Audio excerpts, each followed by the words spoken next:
Hello listeners, welcome back to our channel stories by Sravani. అందరికీ నేను చెప్పే కథలు నచ్చుతున్నాయని అనుకుంటున్నాను. లాస్ట్ వీడియోకి మీరు ఇచ్చిన రెస్పాన్స్ కూడా చాలా బాగుంది. కానీ కొంచెం మన ఛానల్ని సబ్స్క్రైబ్ చేసి వీడియోని లైక్ చేయండి ప్లీజ్. అలాగే ప్రేమ విధి రాసిన కథ మిగతా భాగాన్ని ఈరోజు మనం తెలుసుకుందాం. ఇక ఆలస్యం చేయకుండా వీడియోలోకి వెళ్ళిపోదాం. మేఘనాకి జ్వరం తగ్గిన తర్వాత మేఘన మళ్ళీ తన సాధారణ జీవితంలోకి వచ్చింది. కానీ ఒక విషయం మాత్రం మారిపోయింది. ప్రతి ఉదయం కళ్ళు తెరిచిన వెంటనే ఆమె ఫోన్లో చూసేది ఒకే పేరు, ఆదిత్య. అతని గుడ్ మార్నింగ్ మెసేజ్ రాకపోతే ఏదో కోల్పోయినట్లు అనిపించేది. ఆదిత్యకు కూడా అదే పరిస్థితి. ఆమె నవ్వు చూడకుండా రోజు పూర్తయినట్లు అనిపించేది కాదు. ఒకరోజు ఆదిత్య ఫోన్ చేశాడు. ఈ సాయంత్రం ఖాళీగా ఉన్నావా? ఉన్నాను. అయితే బీచ్కి వెళ్తామా? మేఘన చిన్నగా నవ్వి సరే అని చెప్పింది. సాయంత్రం సముద్రం ఒడ్డున ఇద్దరూ నిశ్శబ్దంగా నడుస్తున్నారు. అలలు వారి కాళ్లను తాకి వెనక్కి వెళ్తున్నాయి. కొద్దిసేపటి తర్వాత ఆదిత్య అడిగాడు, మేఘన, నీకు జీవితంలో పెద్ద కల ఏంటి అని. ఆమె కొద్దిసేపు ఆకాశం వైపు చూసింది. అమ్మను సంతోషంగా ఉంచాలి అని చెప్పింది. అంతేనా? అవును, నాకు అంతకన్నా పెద్ద కోరికలేమీ లేవు ఆదిత్య అని చెప్పింది. ఆదిత్య ఆమెను చూస్తూ, నిన్ను సంతోషంగా ఉంచాలని ఎవరికైనా కోరిక ఉంటే అని అన్నాడు. మేఘన ఒక్కసారిగా అతని వైపు చూసింది. ఆ ప్రశ్నకు సమాధానం చెప్పలేక మౌనంగా నిలిచిపోయింది. అప్పుడే ఒక చిన్న పాప సముద్ర అలల్లో జారిపడింది. ఆ పాప తల్లి భయంతో అరుస్తూ ఉంది. అక్కడ మొత్తం జనమంతా గుమ్మగూడారు. ఆలోచించకుండా ఆదిత్య నీళ్ళల్లోకి పరుగెత్తి వెళ్ళాడు. అలలతో పోరాడుతూ ఆ చిన్నారిని బయటకు తీసుకుని వచ్చాడు. పాప క్షేమంగా ఉండడంతో అందరూ ఊపిరి పీల్చుకున్నారు. మేఘన మాత్రం భయంతో వణికిపోయింది. నీకేదైనా జరిగి ఉంటే అని ఆమె కళ్ళల్లో నీళ్లు తెచ్చుకుంది. ఆదిత్య నవ్వుతూ, నాకు ఏమీ కాలేదు కదా అని అన్నాడు. ఆ క్షణంలో మేఘనకు తన మనసులోని నిజం అర్థమైంది. ఆమె ఆదిత్యను ప్రేమిస్తోంది అని. ఆ రోజు ఇంటికి వెళ్ళిన తర్వాత మేఘన అద్దం ముందు నిలబడి చాలాసేపు తనలో తానే మాట్లాడుకుంది. ఇదే నా ప్రేమ? నేను నిజంగా ప్రేమలోనే ఉన్నానా అని తనకు తానే ఎన్నో ప్రశ్నలు వేసుకుంది. అలాగే తనలో తానే నెమ్మదిగా నవ్వుకుంది. మరుసటి రోజు ఆదిత్యను కలిసినప్పుడు చెప్పేయాలి అని నిర్ణయించుకుంది. కానీ విధి మరో ప్లాన్ వేసింది. మరుసటి ఉదయం ఆదిత్యకు హైదరాబాద్లోని ఒక ప్రముఖ కంపెనీ నుంచి కాల్ వచ్చింది. ఆదిత్య ఫోన్ లిఫ్ట్ చేసి మాట్లాడాడు.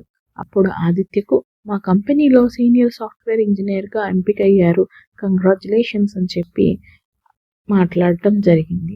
అది అతని కలల ఉద్యోగం. కానీ అది విశాఖలో కాదు, హైదరాబాద్లో. సాయంత్రం సమయం ఆదిత్య మేఘనను అదే బీచ్కి పిలిచాడు. అతని ముఖంలో ఆనందం కనిపించినా కళ్ళలో మాత్రం బాధ ఉంది. మేఘన, నాకు ఒక శుభవార్త వచ్చింది. ఏంటది? నాకు కొత్త ఉద్యోగం వచ్చింది. వావ్, చాలా సంతోషం. కానీ నేను వచ్చే వారమే హైదరాబాద్ వెళ్ళాలి. ఆ మాట వినగానే మేఘన గుండె ఒక్కసారిగా బరువైంది. తాను చెప్పాలనుకున్న ప్రేమ మళ్ళీ మనసులోనే ఉండిపోయింది. ఇద్దరూ కొద్దిసేపు మౌనంగా కూర్చున్నారు. చివరికి ఆదిత్య నెమ్మదిగా ఇలా అన్నాడు, నేను వెళ్లే ముందు నీకు ఒక ముఖ్యమైన విషయం చెప్పాలి మేఘన అని.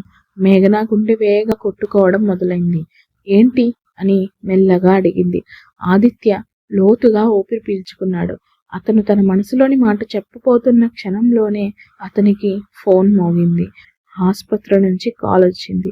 సార్, మీ నాన్నగారికి హార్ట్ అటాక్ వచ్చింది, వెంటనే రండి అని. ఆదిత్య ముఖం ఒక్కసారిగా తెల్లబడిపోయింది. అతను ఒక్క మాట కూడా మాట్లాడకుండా పరిగెత్తాడు. మేఘన కూడా అతని వెంట ఆసుపత్రికి వెళ్ళింది. అక్కడ డాక్టర్ చెప్పిన మాట ఇద్దరి జీవితాన్ని మార్చేసింది. ఆపరేషన్ వెంటనే చేయాలి, లేకపోతే మీ నాన్నగారి ప్రాణాలకు చాలా ప్రమాదం. అలాగే ఆపరేషన్ చేసినా కూడా మీ నాన్నగారు బ్రతుకుతారనే గ్యారంటీ మేము ఇవ్వలేము అని చెప్తారు. వెంటనే ఆదిత్య మనసు కృంగిపోయింది. హాస్పిటల్ గది బయట మేఘన నిశ్శబ్దంగా కన్నీళ్లు తుడుచుకుంటూ నిలబడి ఉంది.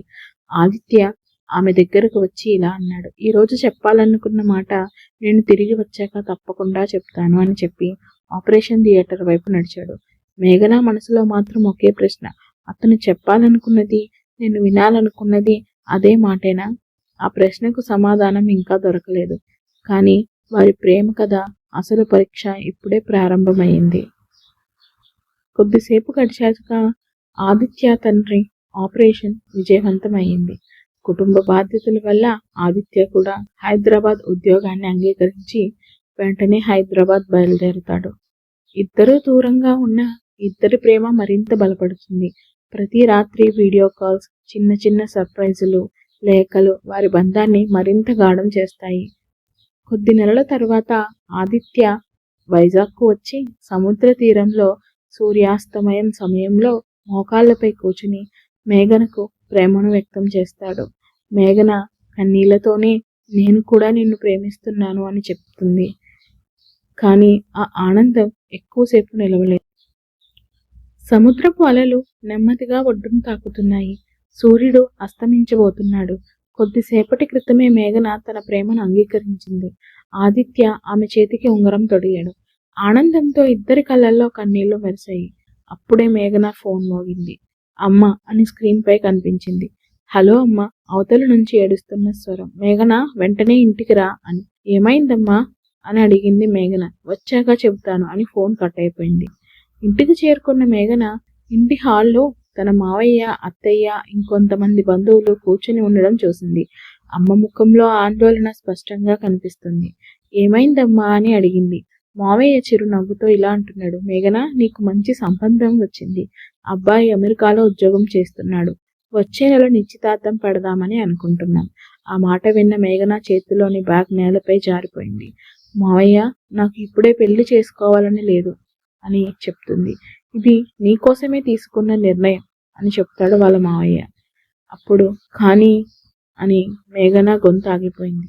తన ప్రేమ గురించి చెప్పాలని అనుకుంది.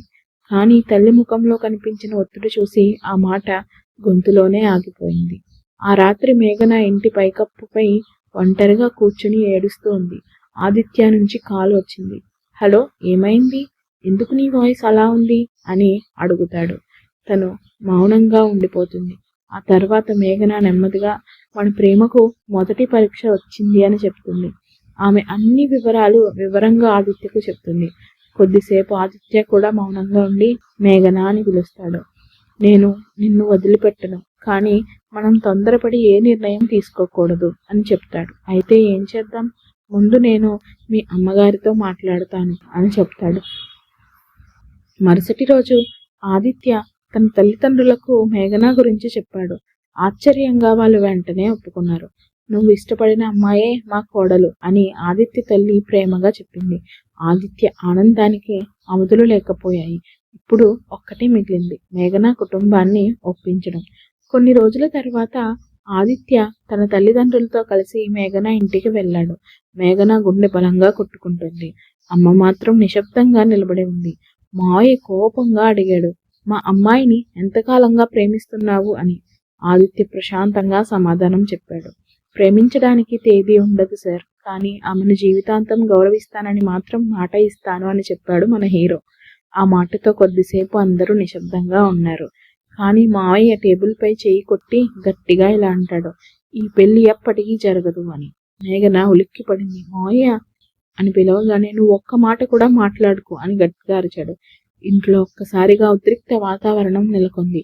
ఆదిత్య తండ్రి పరిస్థితిని శాంతింపచేయాలని ప్రయత్నించాడు. కానీ మావయ్య ఒకే మాట చెప్పాడు, మా నిర్ణయం మారదు. ఆదిత్య మేఘన వైపు చూశాడు. ఆమె కళ్ళల్లో కన్నీళ్లు. అతను మెల్లగా ఇలా అన్నాడు, నేను ఓడిపోను. నీ ప్రేమ కోసం చివరి వరకు పోరాడతాను అని చెప్పి అక్కడి నుండి వెళ్ళిపోయాడు. ఆ రాత్రి మేఘన కిటికీ దగ్గర నిలబడి ఆకాశాన్ని చూస్తోంది. ఆదిత్య పంపిన ఒక చిన్న మెసేజ్ వచ్చింది. ప్రేమను గెలవడానికి కొన్నిసార్లు సమయం పడుతుంది, కానీ నేను నీ చెయ్యి వదలను. ఆ మెసేజ్ చదివి ఆమె చిరునవ్వుతో కన్నీళ్లను తుడుచుకుంటుంది. కానీ వాళ్ళిద్దరికీ తెలియని ఒక ప్రమాదం నెమ్మదిగా వారి జీవితాల వైపు వస్తుంది. మిగతా భాగం మళ్ళీ వచ్చే వీడియోలో తెలుసుకుందాము. మీరు కూడా ఇలాగే ప్రేమ కోసం పోరాడుతున్నారా? మీ ప్రేమను గెలిపించుకునే ప్రయత్నం మీరు కూడా చేశారా? అయితే ఆ విషయాన్ని కామెంట్ బాక్స్లో తప్పకుండా తెలియజేయండి. మిగతా కథతో మళ్ళీ నెక్స్ట్ వీడియోలో కలుద్దాం. బాయ్.